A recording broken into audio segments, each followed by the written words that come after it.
So let's go over a problem that's very similar to number 1 that's on your TGA. So in this problem, it says that the population of a town was 3,500 in 2010, and the population grows at a rate of 2.5% annually. Use the exponential growth model to write an equation that estimates the population t years after 2010. So remember, the exponential growth model is going to be y equals a times 1 plus r to the t. So in this case, our A is going to be 3,500 because that's our starting value. So we write 3,500 times 1 plus, and then R is going to be this percentage, but written as a decimal. So we're going to take that 2.5 and we're going to move the decimal to the left 2. So it's 1 plus 0.025 to the T. So this is okay, but remember, it's just better to go ahead and add that 1 plus 0.025. So we have y equals 3,500 times 1.025 to the T.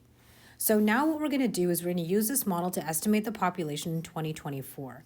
So in 2024, that means we're going to have a t equals 14 because 2024 is actually 14 years after 2010. Okay, so the time that's passed has been 14. So when we plug that in, we have y equals 3,500 times 1.025 to the 14. And please remember when you're doing your TGA to show this step right here where you have your values plugged in, because that's very helpful in case you make a mistake in your final answer. You can actually get lots of partial credit if you show me where these numbers came from. So when we do that in our calculator, we get 4,945.408. But remember, since we're talking about population, we want to go ahead and round to the nearest whole number. So that's going to be 4,945 people. Okay, and that's going to be your final answer. So in this problem, it says the graph of the function f of x equals 3 to the x plus 5 is shown on the grid, and on the same coordinate grid, translate the graph 4 units down. So the easiest way to actually do this is to use the points that are given to you and then just subtract 4 from the y coordinate, okay? So we're going to take every y coordinate, like when we have our xy, and then that's going to become the same x, but then y is going to have 4 subtracted from it. So what we're going to do here, instead of 214, we're going to have our point at 210.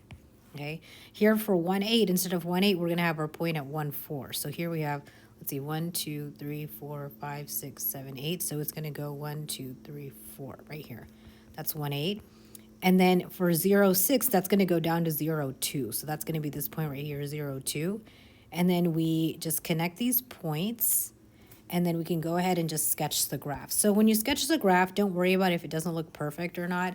I'm just going to be mainly looking that you just looked at the points and you moved them down, and that the graph is actually created by you by hand, right? So I don't want any computer-generated graphs on this. Okay, so now what it wants us to do is write the equation of the graph. Well, remember, from our transformations chart, we have, if it's a shift down, we're going to have a k value that's transformed, right? So when k is less than 0, remember, that means it's going to be a shift down. And so remember, k goes at the very end of our function. So our new graph is going to be g of x equals 3 to the x plus 5. And then we're going to do minus 4 on the outside, right? Because we're not going to change that 5 because that 5 is actually telling us the graph has been shifted in the horizontal direction. So that minus 4 needs to go on the outside because that's where the shift up or down is going to go. Okay, so this is going to be our new transformed equation.